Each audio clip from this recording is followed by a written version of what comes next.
I forgot who said this, that great things also can come from a small place. Right. Look at Pella now. Pella started, for example, Pella. Yes. No. Pella started from it started from an aesthetically not pleasing environment. Unaesthetical environment. Yeah, the environment.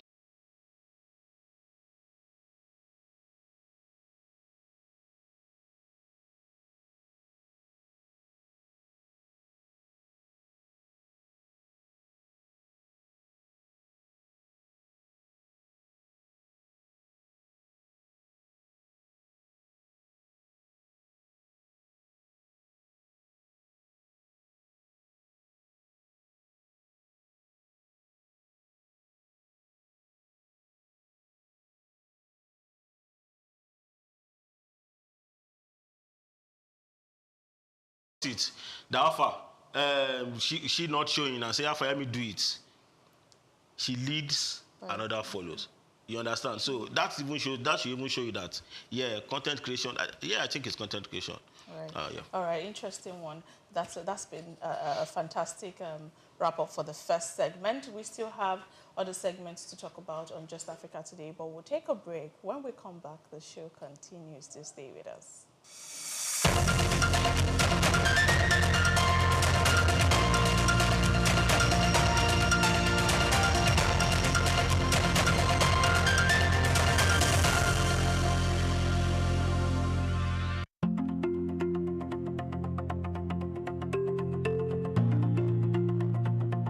Ever wondered about the heartbeat of Africa? It's in its music and dance. From the ancient rhythms of the djembe to the vibrant moves of gumboot dancing, African cultures express stories, history, and community through incredible artistic traditions.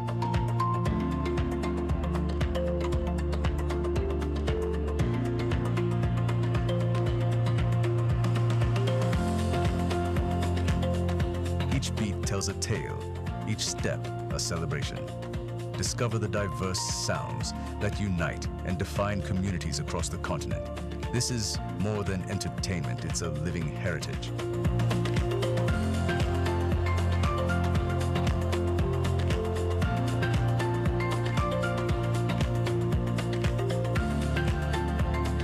What's your favorite African rhythm?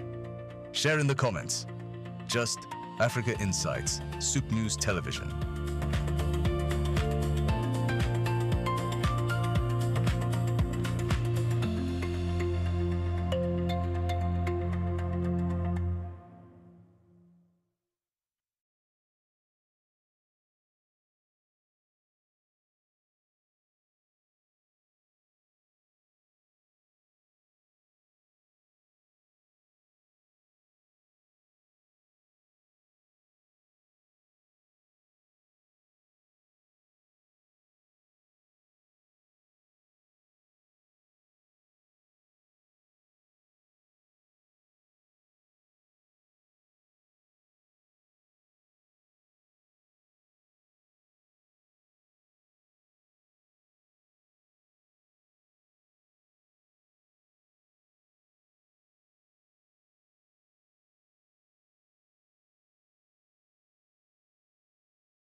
That is amongst them. And when the Nigerian representative now started negotiating with me in Naira. So at the end of the day, those headway, they veil information from others.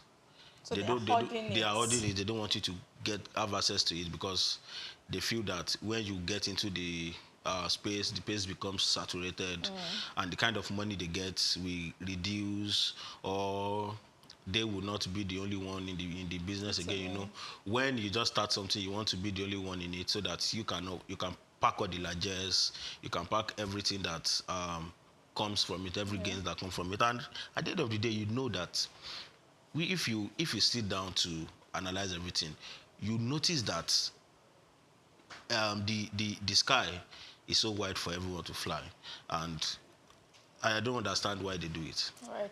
So let's talk about investment, because it can be safe to say so much investment is not being made into the African creative industry. So how important would you say investment is in Africa's creative industry, and what else do you think government as well as the private sector needs to do to attract more investors into Africa's creative industry?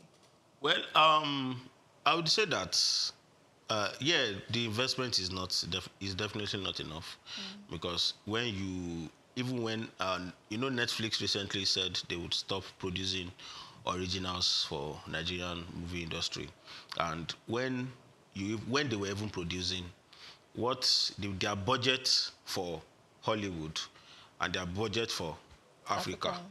the gap is so wide. So if you want the quality, why not give us what you are giving them there to So we can provide create that quality? And at the end of the day, it now means that it is the quality of what they give us to do that we are also going to put out. You get? And I think it's a matter of trust. I think trust is one of the issues that we have in that space, because I am let's say, for example, I'm an upcoming producer and I go to Netflix to pitch an idea to them. They have not really seen my work. And why have they not seen my work? Because I've not produced.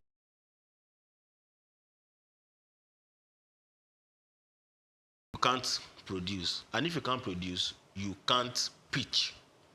You understand? So it's the lack of funding is one of the major problems that we have in this industry, because you notice that at the end of the day, to make money, you need money. You have to spend money. And that money that you will spend to make money is even more difficult to find.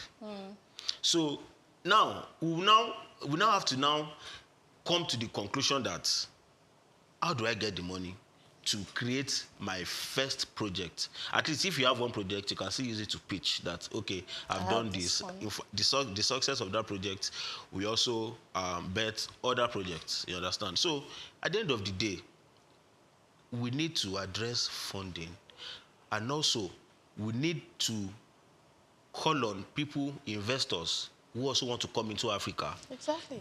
You can't be giving Hollywood producers millions of dollars and now come to Africa because you feel that what we are doing is substandard, and now beat what you are giving us down and value it. It doesn't work that way. But would you say that this is probably as a result, like you mentioned trust earlier, would you say there's probably been a case where maybe so much money was earmarked and set aside for the African market, but at the end of the day, the value that they got, or what's the content that they got, did not match up with the money that was given to them? Would you say that that is probably the reason for that disparity in terms of the price, the money gap between Africa and let me give you an example. I have an uncle that used to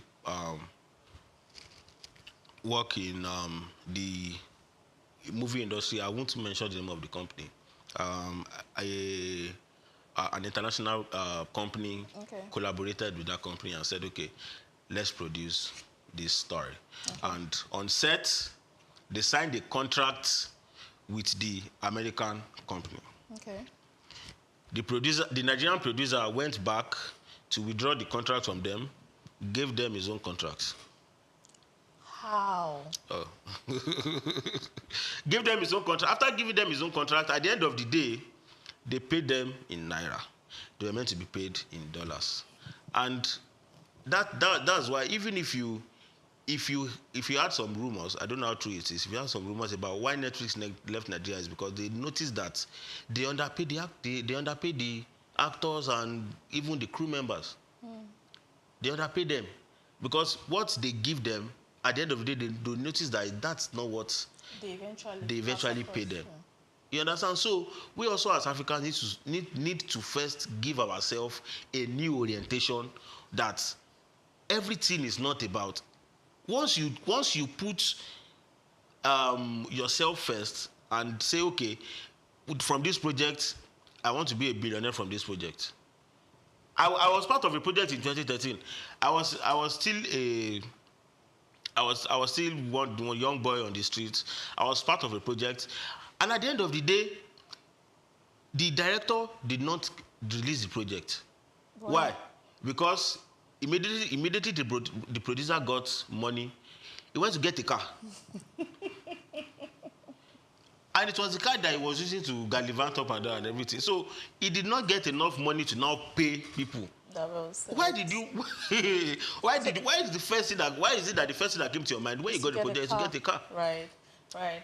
But let's quickly talk about digital platforms, because we know that digital platforms have created new opportunities for African creatives to reach audiences around the world. We know that now, from the corner of your home, you can create a content. Once you post it online, you've reached thousands of people. Yeah. Now, would you say that these platforms are actually creating genuine economic opportunities for Africans, or Africans are still, in one way or the other, giving away too much of their value without getting returns for it?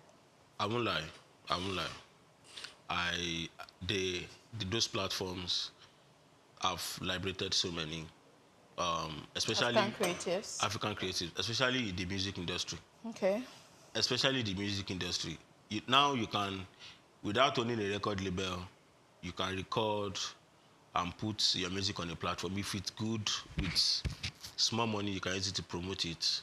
If you have links to schools, go to school to perform your song, and if they love it, they stream it.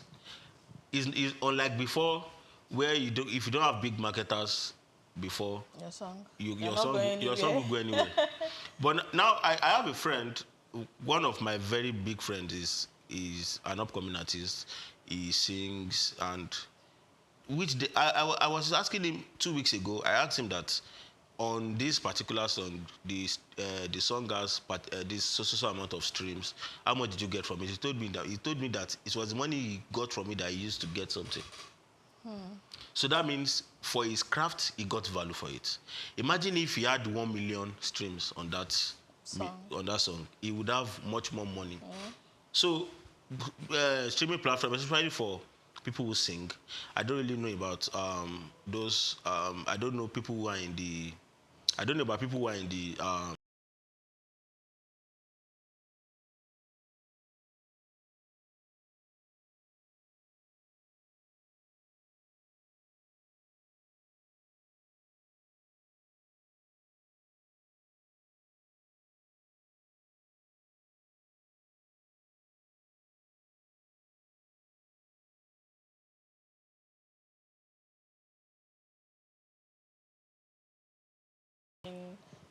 So I know you have to pay to buy sub. So when you sub them, the money gets.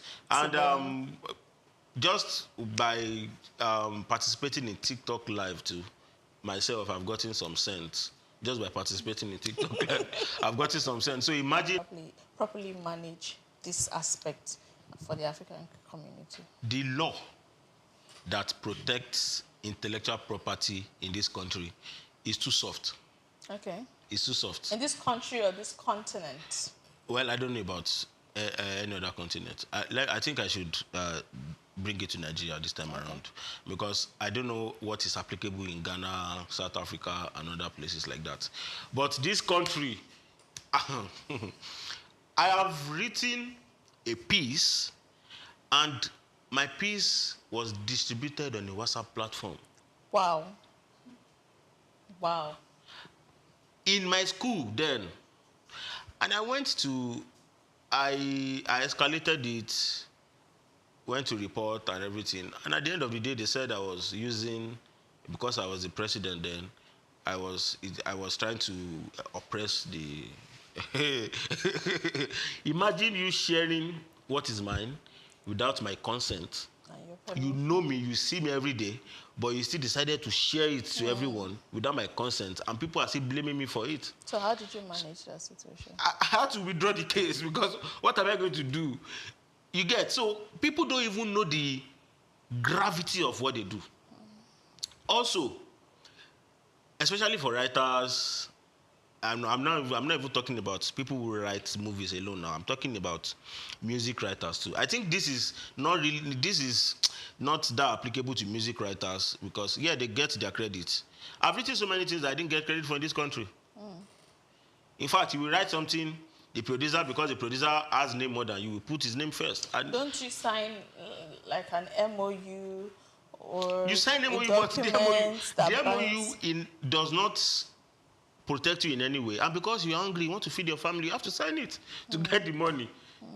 You so understand? It's just all a face-off. It's just... Because see, I think that is why more creatives, more writers that are comfortable, this kind of thing now, they could negotiate better.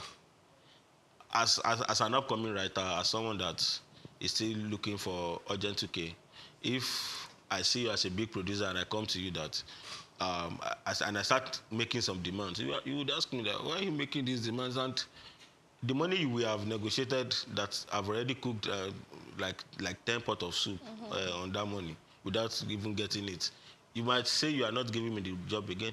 Sure. Right. You understand? So, and they know that if they trample on your intellectual property, if they trample on that right, the probability that you are even going to report is low, because the legal system is expensive in a way, and you cannot outspend them. They will get a Femi Falana to defend them. I will get a come and defend me. So at the end of the day, it doesn't match up. You are even scared to speak up, because when you speak up, Father Lord, I just remembered something. That thing you just remembered, it really got to you because the expression and the change on your face shows that it was... I have complained before to a creator that, how far, this thing you are doing, I think we should do it this way, this way, this way, this way. For 6 months, I didn't get any job from other creators. For 6 months. So and that time I was everywhere. Just because I registered the displeasure. That is how bad it is. That's a very serious one.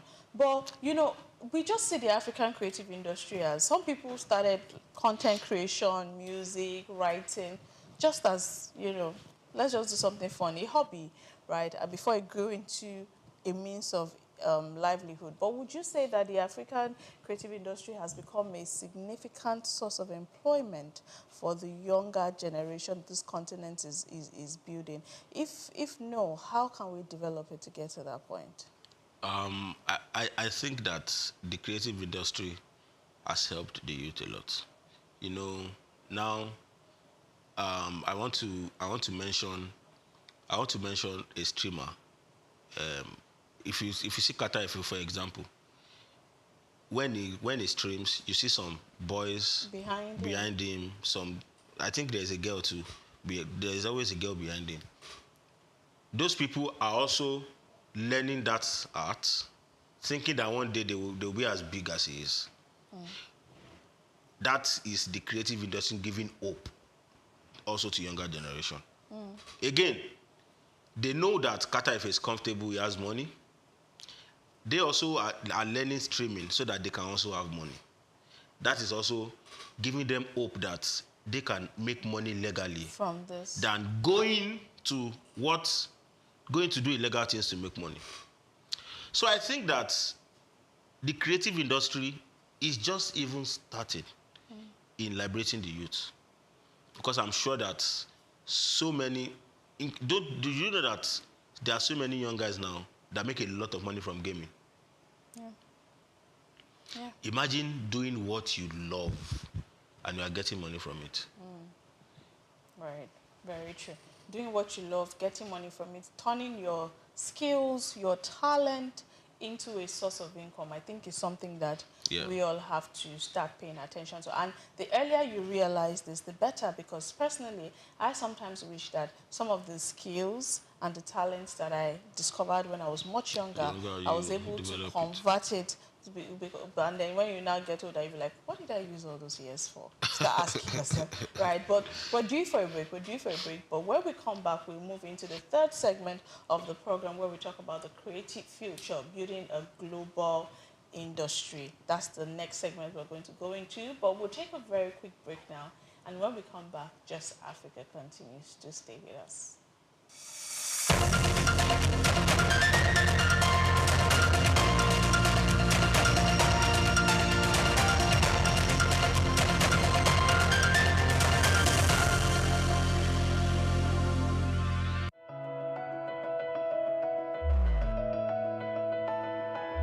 The economy is changing. Technology is advancing. Industries are evolving. The question is, are your skills keeping up? Today's job market rewards adaptability. New skills create new opportunities, and continuous learning increases earning power. Whether it's digital literacy, technical training, financial education, or entrepreneurship, investing in your skills is one of the smartest investments you can make. Because buildings and machines drive development, but skilled people drive economies. Learn more, earn more, contribute more. Empower yourself, strengthen the workforce, build the future.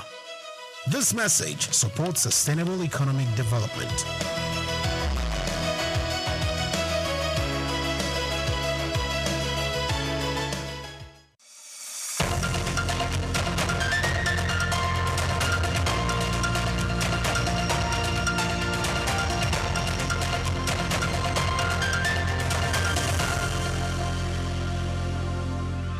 Welcome back. Now let's talk about building a global industry. Now, Africa's creative potential is enormous, but turning that potential into a sustainable economic factor requires more than talent.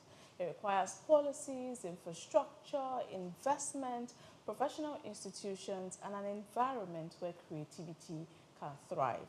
It also requires Africans to see creative work not simply as entertainment, but as an industry capable of creating businesses, employment, and global influence. So we ask now, what role should African governments play in developing a stronger creative economy without limiting the freedom and creativity of that industry at the same time? Well, it starts from, for any government intervention, it starts from policy. Okay. You first have to bring a policy that will enable, that will give these creatives an enabling environment. And they will also be sure that, yes, these people are our very, very best interest at that. And again, then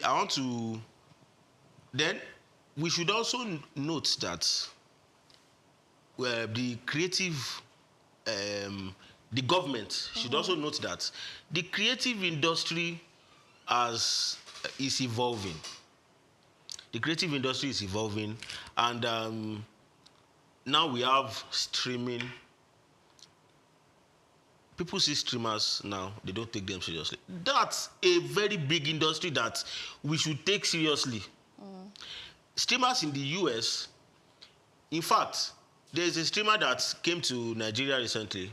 I think he toured some countries in Africa. Speed. They don't joke with him in the US.